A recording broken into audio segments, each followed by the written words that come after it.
تمام تعریفیں اللہ جل شانہ کے لیے۔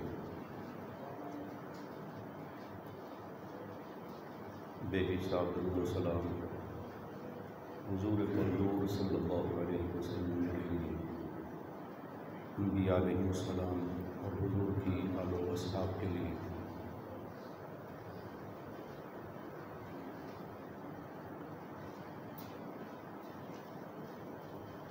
محرم شریف کا ماہ مبارک ہے، شہدائے کربلا کا ذکر مبارک کئی ہفتوں سے علماء سنا رہے ہیں، اور جتنا بھی ان پاک لوگوں کا ذکر کیا جائے اتنی ان کی محبت دل میں راسخ ہوتی ہے۔ آج ایک اور شخصیت کا ذکر کرنے کا ارادہ ہے جو کربلا شریف میں شریک ہوئے، شہید نہیں ہوئے، وہ ہیں حضرت امام زین العابدین۔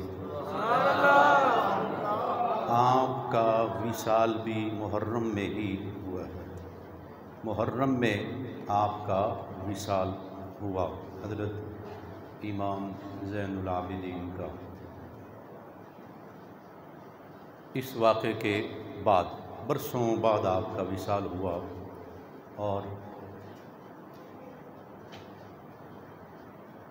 آپ اولیاء میں بڑا اونچا اللہ نے آپ کو مقام عطا فرمایا ہے۔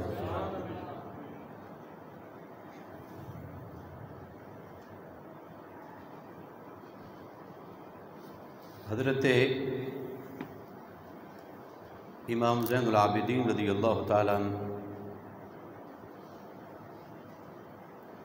بڑے عبادت گزار اور اللہ تعالیٰ سے ڈرنے والے، ہر وقت اللہ تعالیٰ کے خوف سے آپ پر لرزہ طاری رہتا۔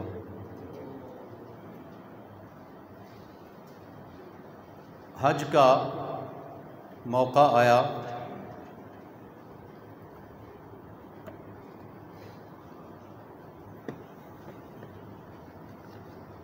لوگ حج کی تیاری کے لیے تیار ہو رہے تھے، آپ بھی حج کے لیے چلے۔ ولما حج، جب آپ نے حج کا ارادہ کیا، اراد ان یلبی، جب یہ ارادہ کیا کہ تلبیہ پڑھیں، لبیک اللہم لبیک پڑھیں،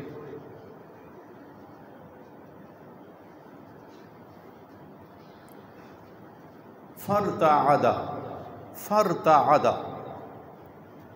اس قدر آپ پر لرزہ طاری ہوا، لبیک میں حاضر ہوا، اے میرے رب میں حاضر ہوا۔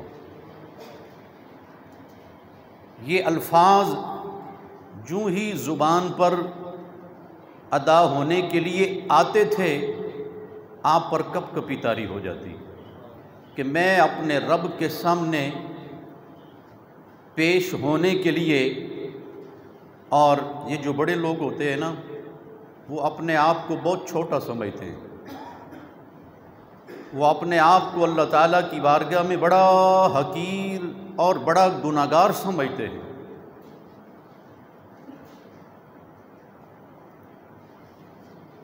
ارتعد وقال اخشی، مجھے خوف ہوتا ہے کہ میں کس طرح کہوں لبیک، اے اللہ میں حاضر ہوا ہوں۔ چنانچہ جب آپ نے یہ الفاظ ادا کیے، سقط عن الراحلہ، اپنی سواری سے نیچے گر گئے، حضرت امام زین العابدین سواری پر بیٹھے ہوئے تھے، سواری سے نیچے گر گئے۔ اس قدر اللہ رب العزت کا خوف حضرت امام زین العابدین پر رضی اللہ تعالیٰ۔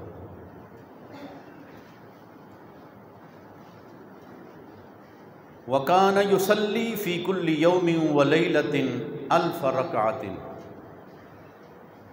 دن اور رات میں آپ 1000 نفل ادا کرتے ہیں۔ ہم ان سے بڑا پیار کرتے ہیں، اللہ تعالی ہمیں مزید پیار کی توفیق عطا فرمائے۔ ہم کم از کم دن رات میں 5 فرض نمازیں ہی پڑھ لیں،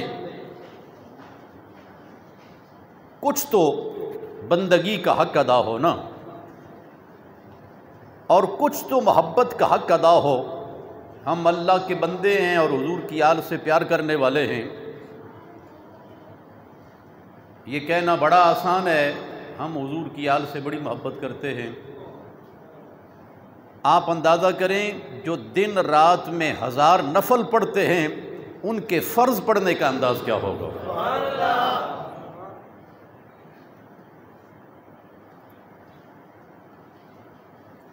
اس پر بہت کچھ کہا جا سکتا ہے اور بڑے درد دل کے ساتھ اس پر غور کرنے کی ضرورت ہے کہ ہمیں حضور کی آل سے بڑا پیار ہے، ہم بڑی چاہت رکھتے ہیں، بڑا اعتماد کے ساتھ بندہ کہتا ہے، لیکن لبیک اللہم لبیک پڑھتے ہوئے کبھی یہ کیفیت طاری ہوئی جو حضرت امام زین العابدین پر طاری ہوئی۔ لوگ تو کعبے کے سامنے سیلفیاں بنا رہے ہیں، کعبے کی طرف پشت کر کے سیلفی بن رہی ہے، مزاب رحمت کی طرف پشت کر کے، مقام ابراہیم کی طرف پشت کر کے، اور حتیٰ کہ گنبد خضرا کی طرف پشت کر کے لوگ سیلفیاں بنا رہے ہیں،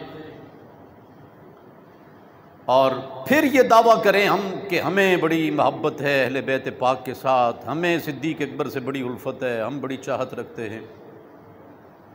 تو ہمیں اپنے آپ پر غور کرنا چاہیے، ہر مسلمان کو غور کرنا چاہیے۔ آج میں مولانا شاہ احمد نورانی علیہ الرحمہ کی تقریر کا ایک اقتباس سن رہا تھا۔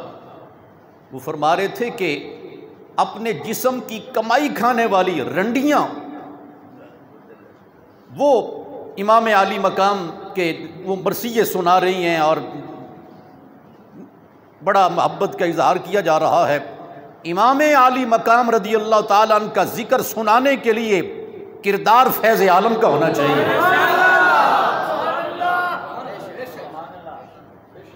مہر علی شاہ کا کردار ہونا چاہیے کربلا والوں کا ذکر سنانے کے لیے۔ جس نے کبھی پورا لباس نہیں پہنا وہ امام عالی مقام کا ذکر سنائے اور کہ ہمیں بڑی ان سے چاہت ہے، شرم آنی چاہیے۔ اللہ اکبر۔ حضرت امام زین العابدین رضی اللہ عنہ، کان ناس بالمدینۃ یعیشون لا یدرون من این یعیشون ومن یعطیہم، ماڑے لوگ، غریب لوگ جو رسول پاک علیہ السلام کے شہر میں رہتے تھے، امام زین العابدین بھی مدینہ عالیہ میں رہتے، آدھی رات کا وقت ہوتا، گھر والے کو نہیں خبر کہ میرے دروازے کے پاس آٹے کا تھیلا کس نے رکھ دیا ہے، گھر والوں کو نہیں پتا، صاحب خانہ کو نہیں اندازہ۔ یہ امام عالی مقام کے وہ شہزادے ہیں حضرت امام زین العابدین جو خود اپنی پشت کے اوپر آٹا، شکر، گھی اپنی پشت کے اوپر رکھ کے جاتے اور غریبوں کے دروازوں کے پاس امانت رکھ دیتے۔ لوگ ڈھونڈتے کہ کون اتنی محبت کرتا ہے ہمارے ساتھ، کون اتنا پیار کرتا ہے۔ پتہ اس وقت چلا جب امام زین العابدین کا وصال ہو گیا۔ آج کسی غریب کے دروازے پر کسی نے شکر کا تھیلا نہیں رکھا، کوئی آٹے کا تھیلا نہیں رکھا، تب لوگوں کو پتہ چلا کہ ہمیں دعاؤں میں بھی نوازنے والا اور چل کے آ کے ہمیں رزق سے مالا مال کرنے والا وہ امام عالی مقام کا بیٹا امام زین العابدین ہے۔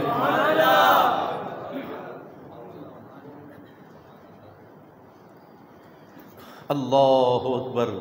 حضرت امام زین العابدین اکثر آپ کی آنکھوں میں آنسو رہتے، اکثر آنسو رہتے۔ کسی نے پوچھا کہ ہر وقت تو یہ کیفیت نہیں ہوتی، کبھی انسان کا دل کچھ فرحت کی طرف بھی مائل ہوتا ہے۔ فرمایا یعقوب علیہ السلام سے بیٹوں نے جھوٹ بولا کہ یوسف کو ہمارے ساتھ بھیجیں، کھیلے گا، کودے گا، شکار کرے گا، اور اسے کنویں میں ڈال دیا اور پھر بیچ دیا۔ یعقوب علیہ السلام کو اپنے بیٹے کے بچھڑنے کا کتنا رنج تھا، کتنا صدمہ تھا، کتنا روئے کہ ان کی آنکھیں سفید ہو گئیں۔ فرمایا بیٹے میں انہیں اللہ کا جمال نظر آتا تھا۔ یوسف علیہ السلام کو اللہ نے اتنا حسین بنایا کہ یعقوب علیہ السلام کو اپنے بیٹے جناب یوسف علیہ السلام کے چہرے میں اللہ کے جمال کی زیارت ہوتی تو وہ برسوں عشروں روتے رہے۔ فرمایا میں نے تو ایک دن کے اندر اپنی آنکھوں کے سامنے بڑے بڑے جلیل القدر افراد مصطفیٰ کے خاندان کے کٹتے ہوئے دیکھے۔ میری آنکھوں کے سامنے جو کچھ ہوا وہ منظر میں کیسے بلا سکتا ہوں، میں اس منظر کو کیسے فراموش کر سکتا ہوں۔ کوئی دن ایسا نہیں، کوئی رات ایسی نہیں جب وہ منظر میری نگاہوں کے سامنے نہ ہو، تو پھر ہر وقت میری آنکھوں سے آنسو کیوں نہ گرے۔ میں نے تو ان لوگوں کو دیکھا ہے جن کا جسم مصطفیٰ کریم کے جسم کی ہو بہو مثال نظر آتا ہے۔ حضرت فاروق اعظم رضی اللہ تعالیٰ عنہ کے دور میں ایران کا بادشاہ یزدجرد، اس کی حکومت شکست کھا گئی، مسلمانوں کے لشکر غالب آ گئے، اس کی 3 بیٹیاں گرفتار ہو کر مدینہ عالیہ میں حاضر کر دی گئی۔ حضرت فاروق اعظم رضی اللہ تعالیٰ عنہ کے دربار میں بادشاہ کی بیٹیاں تھیں۔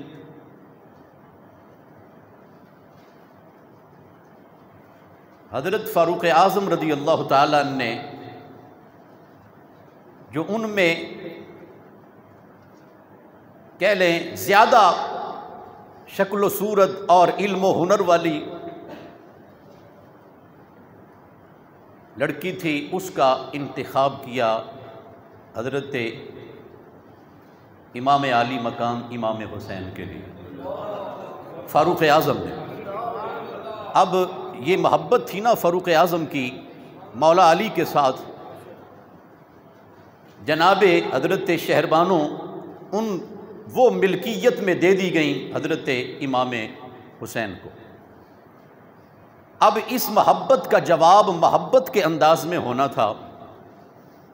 فاروق اعظم نے جو کمال محبت کا مظاہرہ کیا وہ کر دیا۔ جو دوسری 2 بہنیں تھیں ان کو خریدا حضرت مولا علی نے، مولا علی نے خریدا۔ ایک کا نکاح کیا صدیق اکبر کے بیٹے جناب محمد سے، اور دوسری وہ جناب فاروق اعظم کے بیٹے حضرت عبداللہ ابن عمر کی ملک میں دے دی۔ آج اگر ٹکے ٹکے کے لوگ اہل بیت اور صحابہ کرام کے بارے میں عداوت بیان کریں ان کے منہ میں خاک۔ بعض لوگوں کا دانہ پانی اسی پر چلا ہوا ہے، وہ صحابہ کو زبان درازی کریں، کوئی اہل بیت کو زبان درازی کرے، غلام ہو جاؤ دونوں کے۔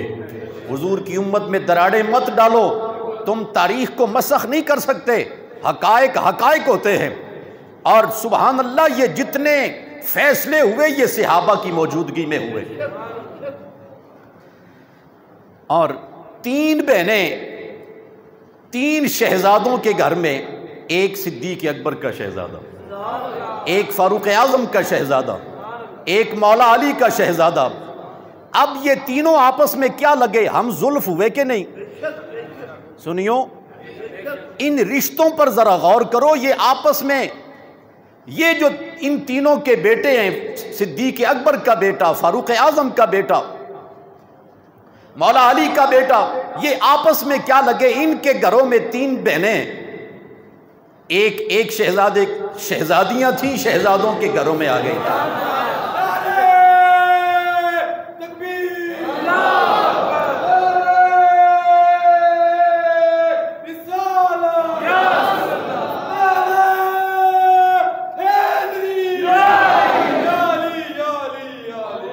جزاکم اللہ۔ جی توجہ، ایک آپ نے تعلق ابھی سماعت کیا، صحابہ کرام اور اہل بیت اطہار کا آپس میں کتنا گہرا تعلق ہے، کتنا گہرا تعلق ہے۔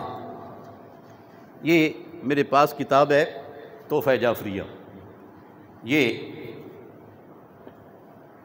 میرے استاد گرامی، میرے شیخ طریقت اور میرے والد محترم، یہ کتاب صرف اس حقیقت کو واضح کرنے کے لیے صحابہ کرام اور اہل بیت پاک میں رشتہ داریاں، موقع ملے تو اس کتاب کو پڑھیں، ایمان تازہ ہوگا۔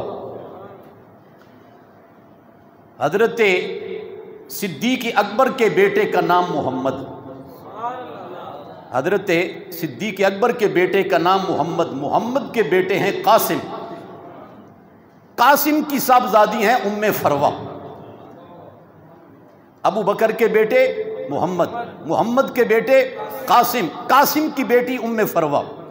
اب آئیں دوسری طرف، مولا علی کے بیٹے حضرت امام حسین، امام حسین کے بیٹے امام زین العابدین، اور ان کے بیٹے حضرت امام باقر، ام فروہ اور حضرت امام باقر کا نکاح ہوا۔ صدیق اکبر کی پڑپوتی کا نکاح ہوا حضرت امام باقر کے ساتھ، جو بیٹا پیدا ہوا وہ امام جعفر صادق ہے۔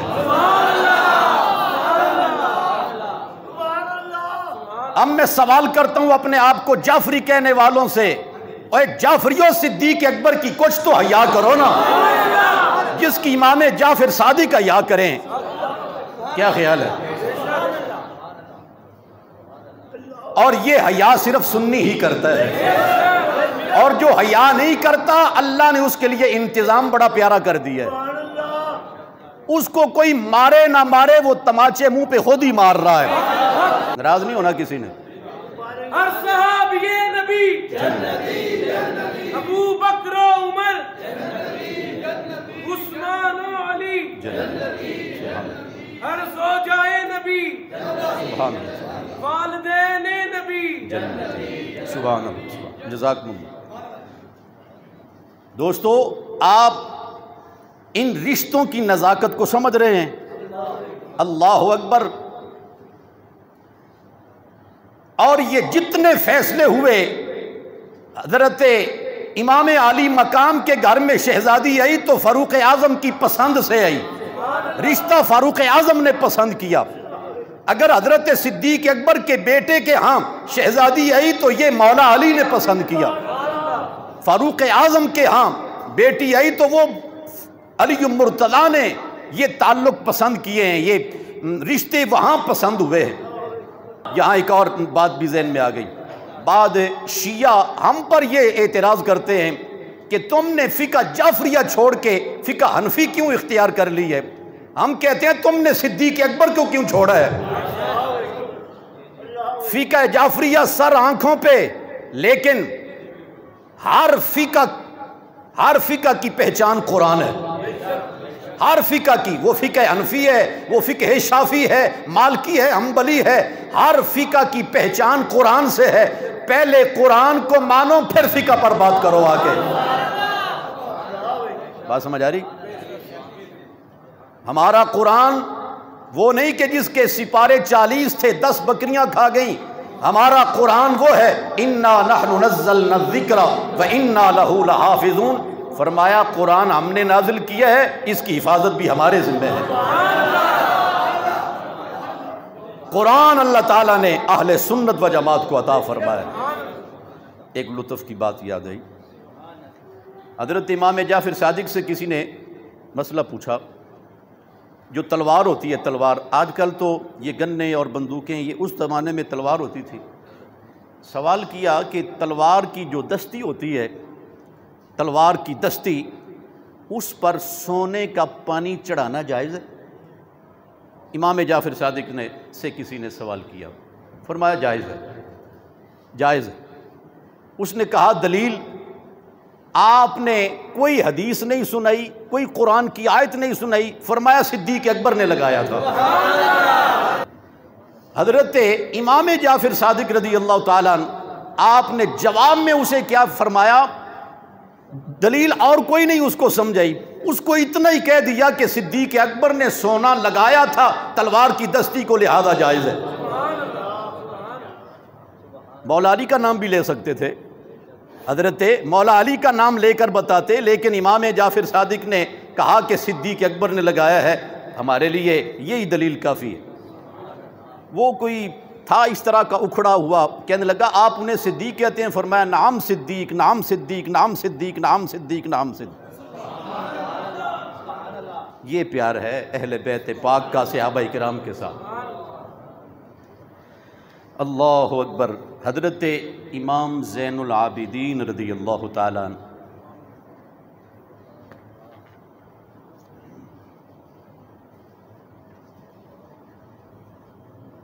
ایک شخص آیا، کہنے لگا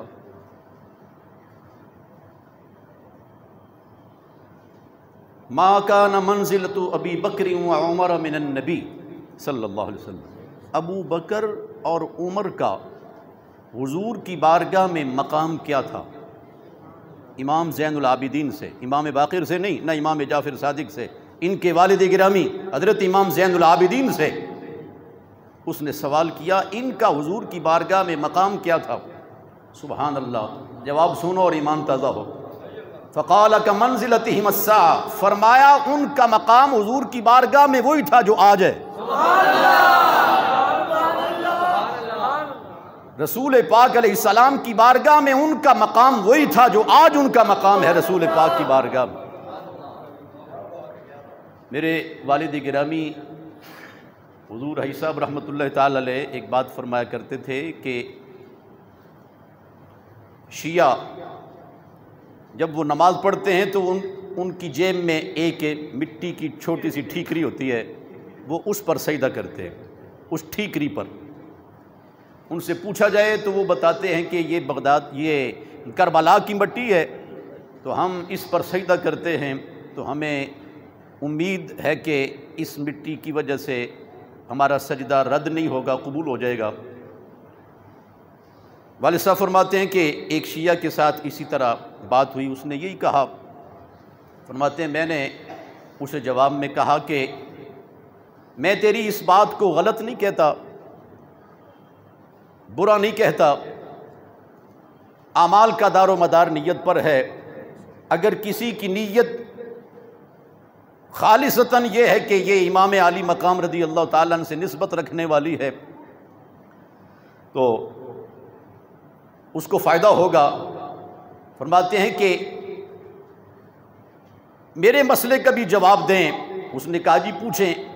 فرمایا اگر کربلا کی مٹی کا اتنا مقام ہے کہ نماز رد نہیں ہوتی، قبول ہو جاتی ہے، تو پھر مدینے کی مٹی کا کیا عالم ہوگا؟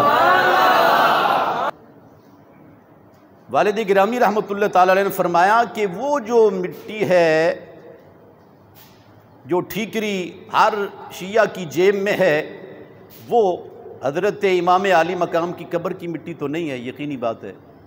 وہ 10-20 میل دور دراز سے، شہر کے آس پاس سے، یوں کہہ لیں کئی کلومیٹر دور سے کہیں سے مٹی لے لی، اور اگر اس مٹی کا اتنا احترام ہے کہ میلوں دور بھی ہو تو پھر بھی فائدہ دیتی ہے، اور صدیق اکبر تو اتنے دور ہیں ہی نہیں مصطفیٰ سے، فاروق اعظم تو اتنے دور ہیں ہی نہیں، مصطفیٰ کے پہلو میں ابو بکر ہیں، ابو بکر کے پہلو میں جناب عمر ہیں۔ آپ نے فرمایا اگر نواسے کے شہر کی مٹی کا اتنا احترام ہے تو نانا کے شہر کی مٹی کا کتنا احترام ہوگا۔ سب سے پیارا ستھرا عقیدہ اہل سنت و جماعت کا ہے، سب سے پیارا اہل سنت کا عقیدہ۔ زین العابدین آپ کا نام نہیں ہے، یہ یاد رہے۔ حضرت امام زین العابدین آپ کا نام زین العابدین نہیں، آپ کا نام علی ہے، نام آپ کا علی ہے۔ زین کا معنی کیا ہے؟ سنو، ایمان تازہ ہو۔ زین یزین، یہ زینت سے ہے، زینت، کہ عابدوں کو زینت ملتی ہے حضرت امام زین العابدین کے ساتھ۔ کہتے ہیں نا فخر العلماء، جس پر علماء فخر کرتے ہیں، فخر العابدین، جن پر عبادت گزار فخر کریں، وہ حضرت امام زین العابدین ہے۔ ایک حدیث اس ضمن میں آتی ہے، اگرچہ اس کی سند پر کچھ بحث بھی ہے، لیکن رسول پاک علیہ السلام نے ارشاد فرمایا، حضرت شہزادہ حسین حضور کی بارگاہ میں لائے گئے، نبی پاک علیہ السلام نے فرمایا میرے اس بیٹے کے ہاں ایک بیٹا پیدا ہوگا، یقال لہ علی، فرمایا حسین کے ہاں بیٹا پیدا ہوگا، اس کا نام علی ہوگا۔ یہ خود رسول پاک علیہ السلام نے فرمایا۔ فرمایا اذا کان یوم القیامت، جب قیامت کا دن ہوگا، نادا منادن، ایک ندا دینے والا ندا دے گا، من بطان العرش لا یقم سید العابدین، ایک فرشتہ عرش کی چوٹی کے نیچے سے آواز دے گا، اے عابدوں کے سردار کھڑا ہو جاؤ، اے عابدوں کے سردار کھڑا ہو جاؤ۔ حضرت امام زین العابدین صرف یہاں پر ہی ہم ان کو زین العابدین، عابدوں کا سردار نہیں کہتے، حشر کے دن بھی ان کو عابدوں کا سردار ہی قرار دیا جائے گا۔ اہل بیت پاک سے محبت اگر کوئی معلوم کرنا چاہتا ہے تو اہل سنت سے معلوم کرے۔ اہل بیت پاک سے پیار کیسے کرنا ہے؟ 1000 نفل پڑھنے والے کو امام زین العابدین کہتے ہیں، اور آج جس نے نماز نہ پڑھنی ہو وہ ملنگ، جس نے قرآن کوئی نہ پڑھنا ہو وہ بھی ملنگ، جس نے بھنگ پینی ہو وہ بھی ملنگ، سارے ہی تنگ، نہ قرآن نہ نماز نہ کوئی احترام، بدبو منہ سے، یہ کیا ہے جی؟ یہ ملنگ ہے۔ رسول پاک صلی اللہ علیہ وسلم نے کوئی ملنگ نہیں دیا۔ صدیق اکبر، فاروق اعظم، عثمان غنی، مولا علی، امام حسن، امام حسین، مصطفیٰ کریم نے کیسے پاک لوگ عطا فرمائے۔ اللہ جل مجدہ الکریم حضور کی آل اصحاب کا ہمیشہ وفادار رکھے، وعد رکھے، آمین آمین۔